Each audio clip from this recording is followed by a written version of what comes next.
too. What are you on your fourth book now, which is almost ready to be birthed to the world? Yeah. Very, very Yeah. exciting. I know how much work you've put into it. And I know it's going to be absolutely fantastic. And I think what I've understood from the weeks and months we've been talking about it is that it feels like it's a real kind of culmination of Hmm. everything that you know and love and feel passionate about sharing with the world. Um, Absolutely. and and I think that segues really nicely into what we're talking about today. So the book is Courage to Be You. Um, and we're having a think about, what does courage to be you mean? What does living a life that belongs to you mean? Yeah. Whenever I say living a life that belongs to you, people go, "Oh, yes." It's like, yeah, my life. I want my life. And that's why, I wanted to say today, I wanted to kind of focus on if I can do it, this is my story. And if I can do it, anybody can do it. Courage to be you means, the opposite of having courage to be you is people pleasing, basically. It's living your life according to the Mm, expectations of other people. So, you're not really being you, you're being a version of you that other people, that you think will keep other people happy and keep you accepted and keep you, people want you in their life and they won't reject you because it comes down to rejection. And it's about that, it's having courage to actually be you, despite the fact that somebody might not approve, or they might not agree with you, or they might not, they might be have their feathers ruffled because you said, no, I'm sorry, but can I set a boundary around that? Or no, I can't do that for you. Or and it's not about being selfish or being unkind to people, but it's about having more balanced relationships so you can actually show up and be fully you in your relationship. And I kind of see it like, there's you focused on, aware of yourself and living your life, or there's this version of you where you kind of reroute through somebody else's life and their story, and then you live your life according to that. And that's what so many of us do, because that's what we learn to do absolutely. in childhood.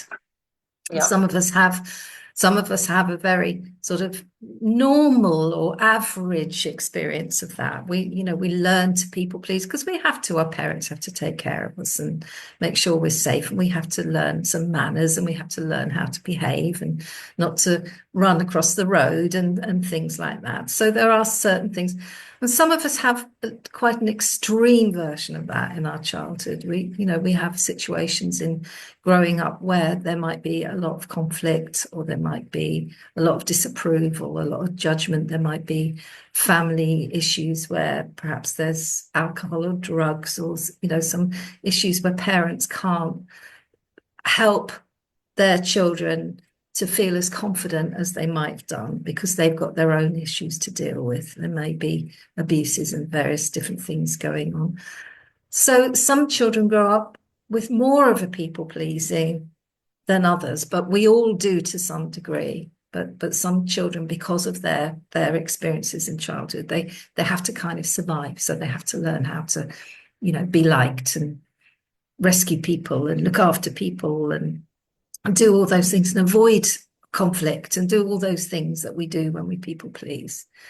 So living a life that belongs to you is really about moving from that to actually coming back into not having your life run by that frightened child within, but saying, this Yeah. is my life and it is okay for me to sometimes say no.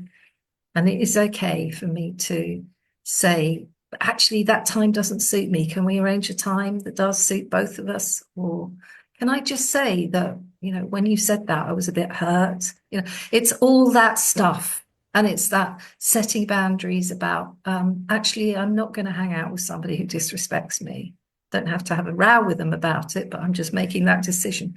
All of that stuff, it's claiming our life and getting the absolute best from our life so that we can spend our time doing the things we want to do. We can feel confident, we can feel respected, and life is so much better.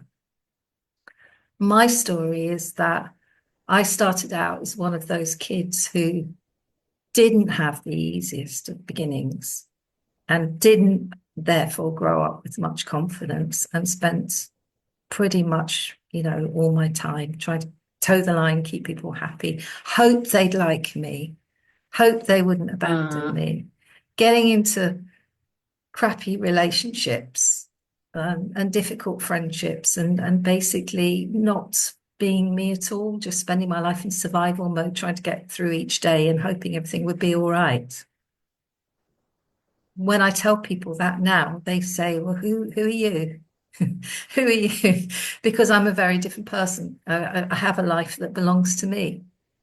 This is why I say to anybody who's watching who does feel disempowered and does tend to people please in some way or other, maybe with one type of relationship, or maybe across lots of relationships, you can change. We can all find that living a life that is our true selves and is our confident selves. We can all do that. Yeah. And I liked what you were saying earlier, because I don't think I don't think anybody can just wake up and just go, right, I'm not going to do that anymore. No, I'm not going to people please anymore. I'm going to just set boundaries, and and it's just going to happen. I think, absolutely, yeah. And I think that that for me, what happened was I have a little story, and I can't remember if I might have shared it before, but it's so important, this story, because there was one person in my life who helped me make a turning point in that, quite, casually, just by a comment that she made. And there may have been many other comments in my life, but I just didn't hear them. But for whatever reason, I heard this lady, and I was about, let me see, I would have been about 26, 25, 26. I was a single parent. I was divorced at 26. I was a single parent. I had my son was about two at that point, 2 or 3. And I went to psychology class in night school, as we used to call it, night school, just because I was bored. I took just a basic qualification. And when I went to that class, the teacher of that class was also a university lecturer. And she said to me, "You are really, really good at this. You're really good. Have you ever thought about doing a degree?"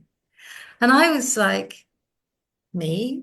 I thought I had no chance of doing anything. I was just doing this because I was bored and I quite liked this subject of psychology and I wanted to find out more about it. And what was going on with the human mind and personalities. And I suppose a lot of people who have struggles growing up are quite interested in psychology because they want to figure out, what is this? Is it me? Is it my parents? Is it the world? Is it what's going on? I want to understand it better.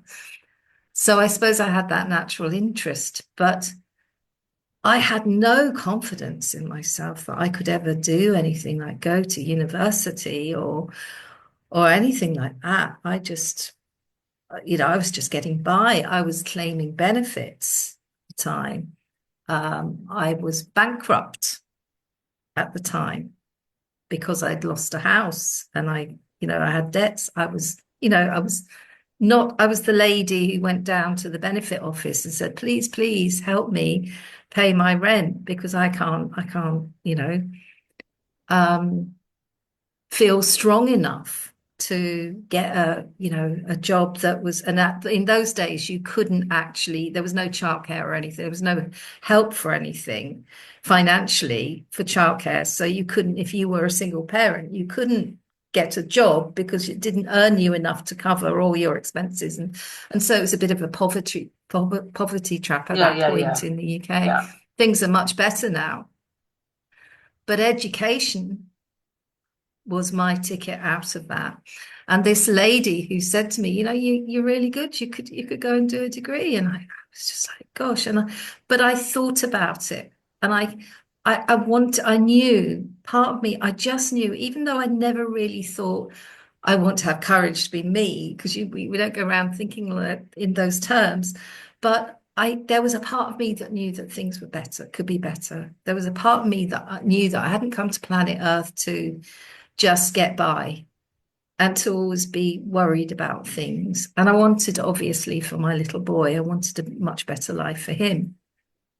Um, so I started with the Open University, which was like we used to call it distance learning in those days. It was just before the internet hit, really.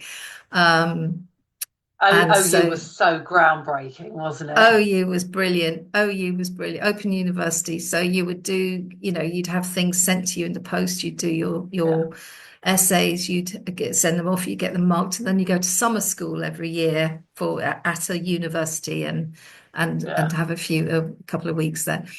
But then after about a year or so, my confidence was building and building. I did 2 years with the OU, and then I actually went full time to University of Sussex in Brighton, which was one of the best universities in the country for psychology studies at the time. And I transferred into the second year of the course because I had these credits from the Open University. And I went there as a single parent, lived on campus in family accommodation with my little boy, who by then was 6.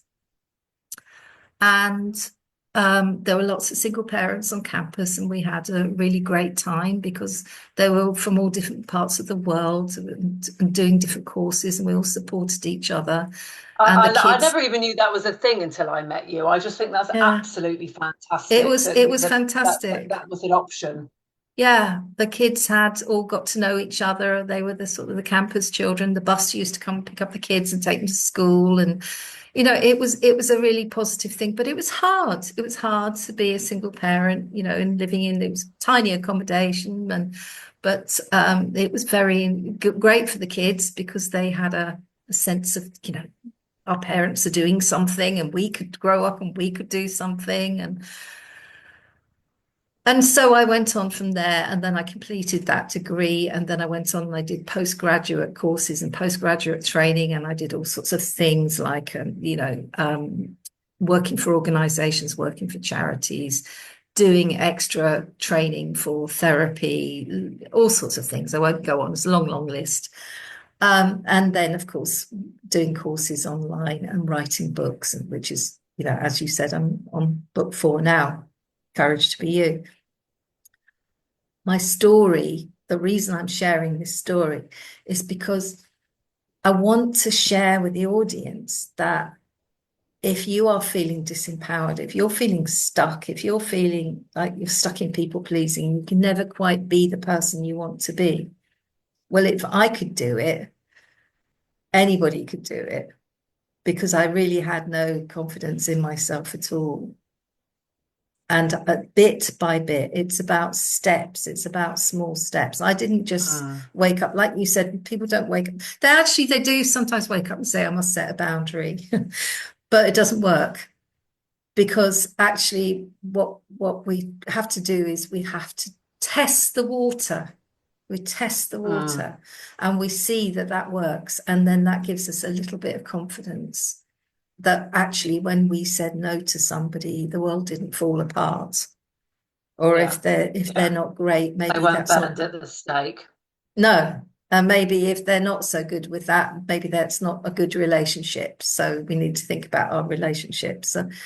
But it's about it's not an overnight thing. It's about a step by step by step, actually building up confidence over time. And I think sometimes people forget that. They think that they need to change quite quickly. Yeah. Yeah, I mean, I agree with all of that completely.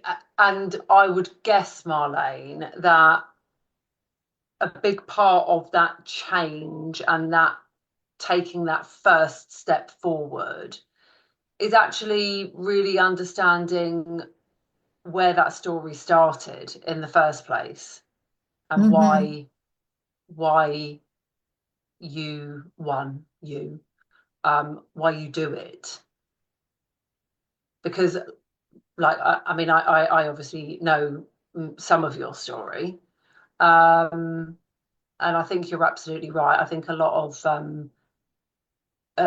of people pleasing is a learned survival tactic.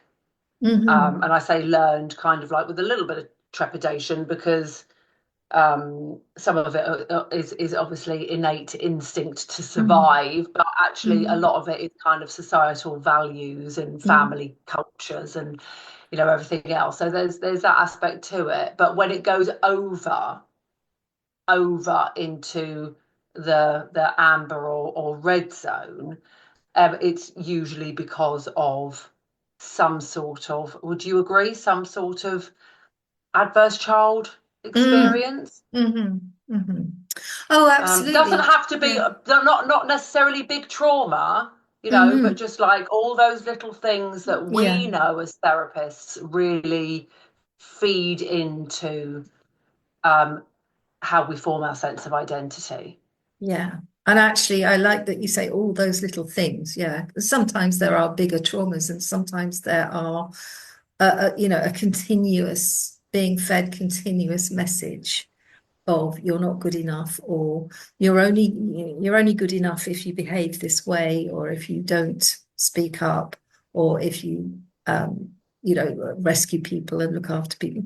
And it's not that parents are bad people, it's just circumstances. I mean, that it could be that you have a sibling who's not very well, so you take on the caring role, then you get lots of validation for that.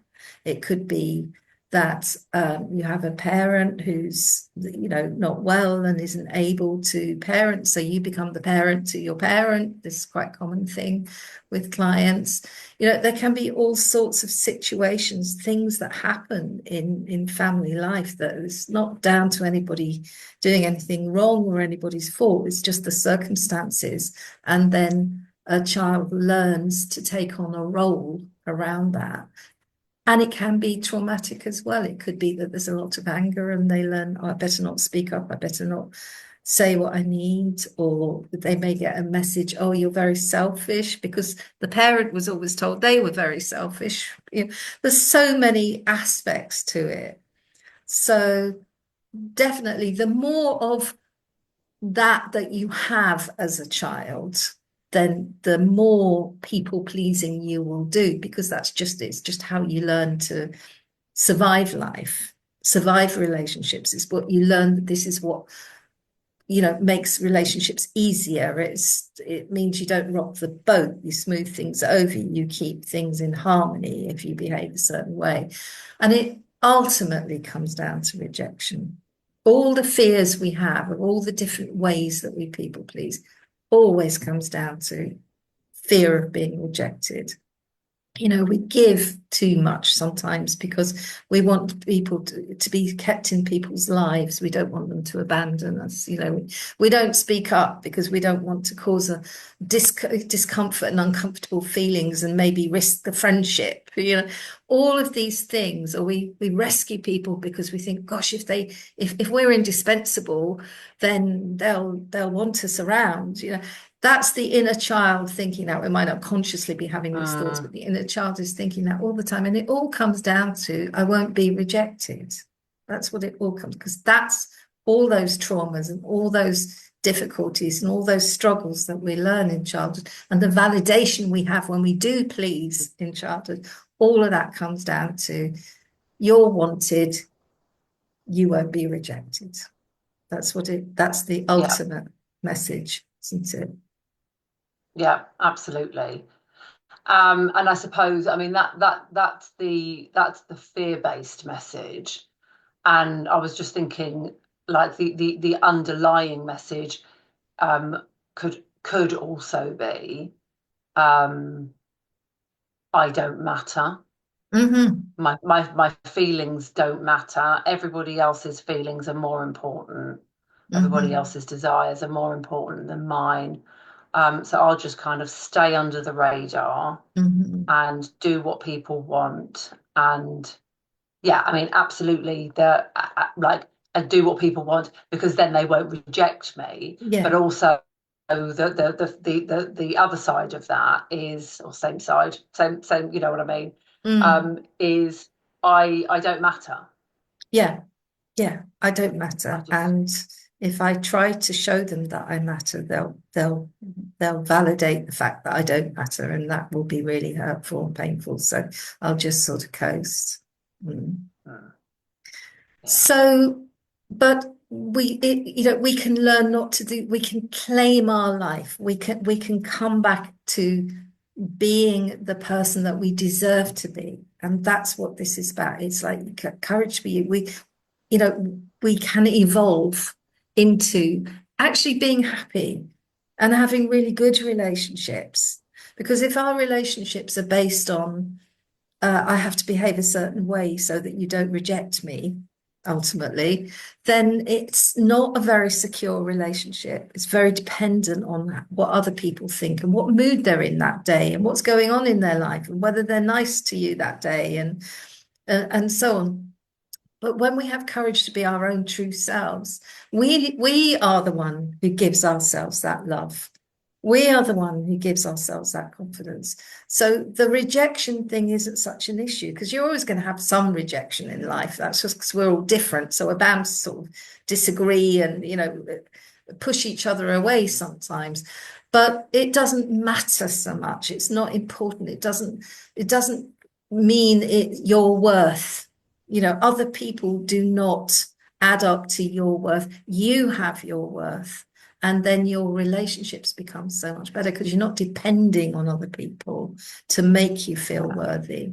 And I see you smile because And I your know energy worthy is your, shifts. Yeah, absolutely. And it's the yeah. worthy bit, but it's also like when we change, when we, I mean, I talk about this all day, every day.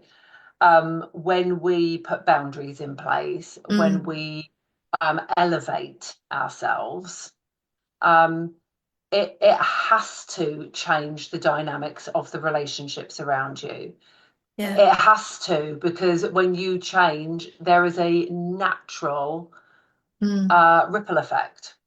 Yeah, yeah. I always say That a it's natural ripple imagine effect. dancing with somebody and you're in sequence of steps. If one of you changes, the other one has to change to get back into Yeah, that. yeah, yeah. That's how because I'm quite visual, that's how I see it.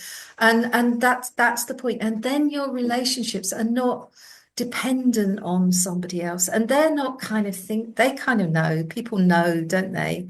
And they'll either take advantage or they'll feel uncomfortable or there'll be some sort of like imbalance going on if you're pleasing somebody in some way or not speaking up or not, you're not being your own true self, you're not being real in the relationship. When you show up fully as you, then you get kind of balanced relationships and people feel more comfortable around you. And then they can say, actually, can I say no about that? Because they feel more comfortable with And you you. give them permission You give them to permission. put their boundaries in place as well. Yeah. Yeah, Yeah. absolutely. So we start being adult to adult, as I'm saying in the book, because I've got a lot of TA in the book. We start being we have adult to adult relationships rather than child scared relationships. But what I really want to say to anybody watching this is, again, if I could do it, anybody can do it. Because I was a very disempowered, people pleasing, vulnerable young woman. And clearly today, that's not, I don't know who she was. She's gone. Long gone. Long gone. Long, long gone. Yeah. But it's, anybody can do this. It's just about taking small steps, getting some help, I did have therapy later on after that, partly because I was training to be a therapist. And as you know, we have to have a lot of therapy as part of our training. But listen to anybody who's uh, giving you a positive motivation. Listen, who's inspiring you. Just like that teacher said to me with that comment, one comment in time changed the trajectory of my life. Listen to the people, gravitate towards the people who have got positive things to say to you and listen to them. They're there for a reason. These are the messengers in our lives.